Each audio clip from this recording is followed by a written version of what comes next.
Hello everyone, welcome back to my YouTube channel Kavita makeovers. आज हम nanoplastia के बारे में बात करेंगे कि नैनोप्लास्टिया क्या होता है और उससे हमारे बाल में क्या इफेक्ट आते हैं, वो हम क्यों करवाते हैं, कौन से हेयर पे यूज करना चाहिए और उसका प्रोसेस क्या है, उसको हम किस तरह से करते हैं। इन सब चीजों के बारे में आज हम डिटेल में बातें करेंगे। तो ये है हमारे पास नैनोप्लास्टिया क्रीम, जिसे हम नैनोप्लास्टिया ट्रीटमेंट करते हैं। तो नैनोप्लास्टिया एक मतलब पहले तो ये समझे कि नैनोप्लास्टिया है क्या। तो नैनोप्लास्टिया एक प्रोटीन ट्रीटमेंट है जिससे कि हमारे बालों की जो फ्रीजीनेस होती है, जो भी ड्राइनेस होती है, वो कम होती है और जिससे कि हमें एक स्मूथ एंड शाइनी लुक मिलता है, स्ट्रेट लुक मिलता है। तो जिसको स्ट्रेट लुक पसंद है और मतलब किसी भी केमिकल पे नहीं जाना चाहते, स्मूथनिंग नहीं कराना चाहते, तो उनके लिए नैनोप्लास्टिया बेस्ट है। क्योंकि नैनोप्लास्टिया से हमें लगभग 50 to 60% बाल हमें स्ट्रेट मिल जाते हैं और मतलब स्मूथनेस भी आ जाती है, शाइन भी आ जाता है। तो अच्छा ट्रीटमेंट है ये और इसमें कोई केमिकल नहीं है, कोई मतलब ये बालों को हार्म नहीं पहुंचाता है, खराब नहीं करता है। तो आप आराम से नैनोप्लास्टिया करवा सकते हैं, जिससे कोई भी साइड इफेक्ट ऐसा कुछ नहीं है। तो अभी हम इसके प्रोसेस के बारे में बात करें तो प्रोसेस इसका हम आगे वीडियो में आपको दिखाएंगे स्टेप बाय स्टेप, तो आप उस प्रोसेस से नैनोप्लास्टिया कर सकते हैं। और अगर आपको किसी भी चीज के बारे में कुछ क्वेरी है तो आप मुझे मैसेज करिए, कमेंट में पूछ सकते हैं आप, मैं उसका जवाब दूंगी। और चलिए देखते हैं इसका प्रोसेस क्या है। और अगर आप अभी तक आप लोगों ने मेरे चैनल को सब्सक्राइब नहीं किया तो प्लीज सब्सक्राइब करिए, लाइक करिए, शेयर करिए एंड कमेंट करिए। चलिए देखते हैं नैनोप्लास्टिया की आगे की प्रोसेस। तो फ्रेंड्स, आप देख सकते हैं इनका बाल कितना फ्रीजनेस है। तो चलिए हम स्टार्ट करते हैं। पहले तो हम इनको शैम्पू करेंगे अच्छी तरह से। क्लेरिफाइंग शैम्पू से हमें वॉश करना है। मेरे पास है बायोफाइन का क्लेरिफाइंग शैम्पू। तो इससे हमें कम से कम 2 to 3 टाइम हमें वॉश करना है अच्छी तरह से और स्कैल्प में अच्छी तरह से मसाज करते हुए वॉश करना है 2 से 3 बार। और फिर हम पानी से वॉश करेंगे। और ध्यान रहे कि हमें कंडीशनर यूज नहीं करना है, क्योंकि हमें बालों को फ्रीजी करना है, क्योंकि तभी हमें जो भी हम इस पे ट्रीटमेंट करेंगे वो वर्क करेगा। तो ये रहा हमारा नैनोप्लास्टिया क्रीम और मैं ये पहन ली मैंने एप्रन।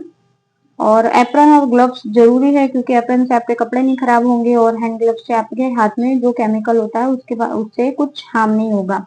वैसे तो केमिकल नहीं है तो ये प्रोटीन ही, बट फिर भी थोड़ी बहुत तो आते ही है केमिकल। तो फिर उसमें वो हमारे बालों के लिए अच्छा ही होता है, तो हमारे हाथ को कोई प्रॉब्लम ना हो इसलिए हम ग्लव्स पहनते हैं। तो ये देखिए हम बालों को कर रहे हैं ड्राई। हमें 20% बाल गीला चाहिए, 80% सुखाना है और 20% गीला रखना है। और ये है हमारा नैनोप्लास्टिया क्रीम। तो इसको हम बाउल में ट्रांसफर कर रहे हैं। बाउल में ट्रांसफर करने के बाद इसमें हमें कुछ और भी यूज नहीं करना है, हमें जस्ट इसे इमल्सिफाई करना है, मिक्स करना है अच्छी तरह से ब्रश से ताकि ये एक्टिवेट हो जाए।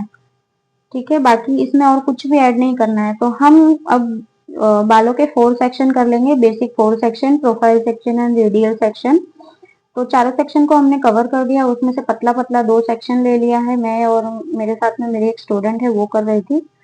तो ये पतला सा सेक्शन लेके उस पे हम रूट से 1 इंच छोड़ के हम जो हमारा क्रीम है वो एप्लीकेशन करेंगे। और उसके बाद अपनी 2 फिंगर से एप्लीकेशन करते हुए अच्छी तरह से मसाज देते हुए बालों को नीचे की ओर क्रीम को लाएंगे, ताकि सारे बालों में क्रीम अच्छी तरह से अप्लाई हो जाए और हमारे बालों का जो रिजल्ट है नैनोप्लास्टिया का वो बहुत ही अच्छा आए।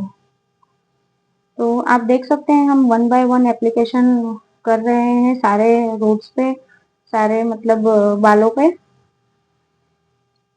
ऐसे ही हम थोड़ा सा एप्लीकेशन फास्ट दिखा रहे हैं, क्योंकि वीडियो में आगे बहुत लंबा जाने वाला है वीडियो, इसलिए पतला पतला सेक्शन लेके हम अच्छी तरह से उसे शैम्पू क्रीम एप्लीकेशन करने के बाद ये देखिए ये है हमारे बालों की शाइन। और क्रीम एप्लीकेशन करने के बाद उसे हमें अच्छी तरह से कोम करना है। कोम करने के बाद फिर उल्टे कोम की तरफ से उसको एकदम अच्छा सा शाइन देना है, उसे क्लीन करना है। नीट एंड क्लीन हमारा एप्लीकेशन जो है वो दिखना चाहिए। देखिए आप देख सकते हैं कितनी अच्छी शाइन आ रही है। तो ऐसे ही फटाफट से हमने हमारे सारे बालों के सेक्शंस को कवर कर दिया है, क्रीम से पूरा कंप्लीट कर दिया है एक साइड का। और जो मेरी स्टूडेंट है वो थोड़ा सा हाथ स्लो चला रही थी।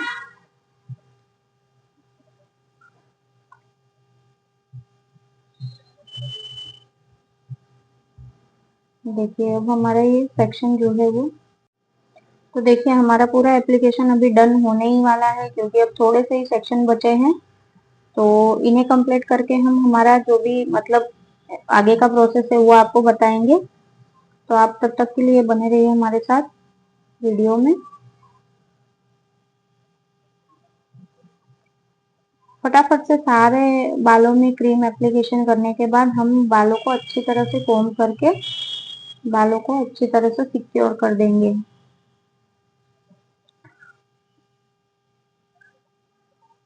थोड़ा सा प्रोसेस फास्ट हो रहा है क्योंकि बहुत ऐसे स्लो स्लो बताते तो वीडियो बहुत लंबा हो जाता, ताकि हम लोगों को देखने में भी अच्छा नहीं लगता, इसलिए थोड़ा सा फास्ट कर रहे हैं वीडियो को ताकि आप बोर ना हो। ये रहा हमारा फाइनल सेक्शन। और फाइनल सेक्शन में भी मैंने क्रीम एप्लीकेशन कर दी है। अब उसको हम अच्छी तरह से फटाफट से इमल्सिफाई कर रहे हैं बालों में। ध्यान रखना है कि इमल्सिफाई बहुत अच्छी तरह से होना चाहिए, क्योंकि मेन प्रोसेस हमारा यही है कि बालों में क्रीम अच्छी तरह से इमल्सिफाई होना चाहिए। अगर बालों में क्रीम इमल्सिफाई नहीं होगा तो हमारा जो रिजल्ट है वो अच्छा नहीं आएगा। तो फ्रेंड्स, अब हमारा क्रीम एप्लीकेशन हो चुका है। अब हम बालों को कोम कर रहे हैं। बालों को कोम करके और अच्छी तरह से सारे बालों को अच्छी तरह से कोम करके सारे बेबी हेयर्स को सबको कंप्लीटली क्रीम के साथ में मर्ज करके सारे बालों के साथ में मर्ज करके और हम ऊपर अच्छी तरह से इसे टाई कर देंगे। सेक्शन क्लिप की मदद से मैंने इन बालों को होल्ड कर दिया है। अब हम पहनाएंगे इनको शावर कैप। शावर कैप पहनाना जरूरी है क्योंकि जो इसकी जो हीट प्रोडक्ट, अगर हम शावर कैप पहनाएंगे तो शावर कैप से इन क्रीम के अंदर हीट प्रोवाइड होती है, मतलब ये बालों को हीट देने का काम करता है, जिससे कि उसका जो भी मतलब प्रोटीन है, जो भी हीट है वो बाहर ना जाए, इसलिए शावर कैप हम पहनाते हैं। अब मेन प्रोसेस है कि शैम्पू को 20% बाहर निकालना बालों में से।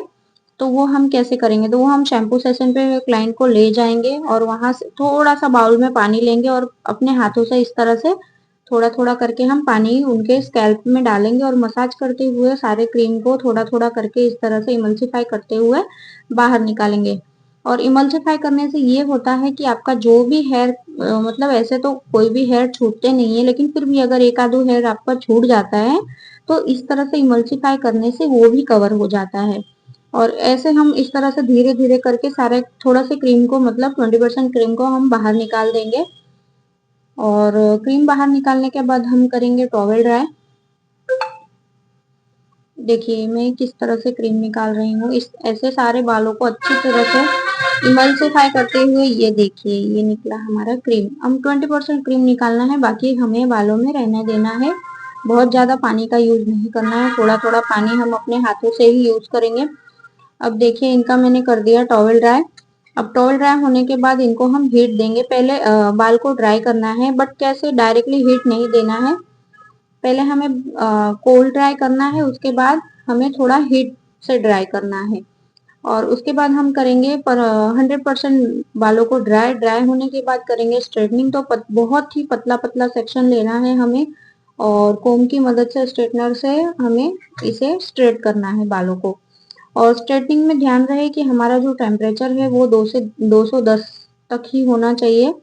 मतलब 190 से लेके 210 तक होना चाहिए, 210 तक होना चाहिए, ज्यादा हीट नहीं देना है बालों को।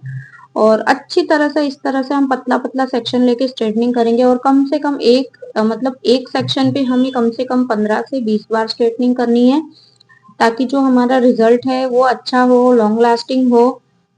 तो आप देख सकते हैं मैं बहुत ही पतला पतला सेक्शन लेके फटाफट से स्ट्रेट कर रही हूँ। थोड़ा सा वीडियो फास्ट करना पड़ रहा है क्योंकि फिर पूरा सब चीज मैं आपको इस वीडियो में बता सकूं, इसलिए हमने थोड़ा फास्ट किया। तो ये रहा हमारा फाइनल रिजल्ट। कैसा लगा आपको ये कमेंट में जरूर बताइएगा।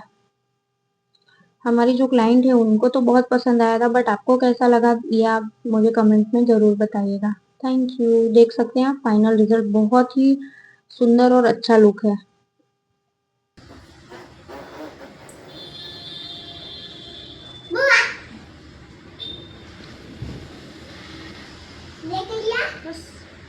अब एक बूमरिंग ले लो। Thank you so much for the watching the video.